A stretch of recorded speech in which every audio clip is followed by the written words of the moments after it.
ക്ഷമയാണ് പ്രധാനം. ക്ഷമയുണ്ടെങ്കിൽ ഏത് നഷ്ടങ്ങളും നമുക്ക് സഹിക്കാൻ പറ്റും. അതുകൊണ്ട് തന്നെ ജീവിതത്തിലെ നഷ്ടങ്ങളെക്കുറിച്ച് അക്ഷമരാകാതിരിക്കുക. ബ്രാൻഡഡ് വസ്ത്രങ്ങളാണല്ലോ ഇപ്പോൾ ട്രെൻഡ്. വൃത്തിയില്ലെങ്കിൽ ഏത് വസ്ത്രങ്ങളും മോശമായിരിക്കും.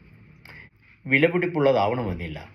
വൃത്തിയുണ്ടെങ്കിൽ ഏത് വസ്ത്രവും മേന്മയുള്ളതാകും. ക്ലീൻനെസ്സാണ് പ്രധാനം. പാചകം ചെയ്ത ഭക്ഷണത്തിന് ചൂടാണ് പ്രധാനം. ഇളം ചൂടുണ്ടെങ്കിൽ മോശം ഭക്ഷണവും സ്വാദിഷ്ടമായിരിക്കും. നമുക്കത് ഇഷ്ടപ്പെടുകയും ചെയ്യും. ഏത് വലിയ പാചക വിദഗ്ധയുണ്ടാക്കിയ ഭക്ഷണമാണെങ്കിലും തണുത്താറിയതാണെങ്കിൽ രുചി അറിഞ്ഞ് കഴിക്കാൻ കഴിയില്ല. അതുപോലെ തന്നെയാണ് മനുഷ്യന് സ്വഭാവവും. മാനവന് സ്വഭാവമാണ് പ്രധാനം.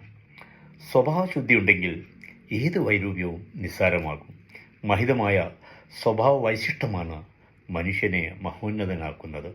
ഓർക്കുക, സ്വഭാവ മഹിമ ഏറ്റവും വലിയ സമ്പത്താണ്.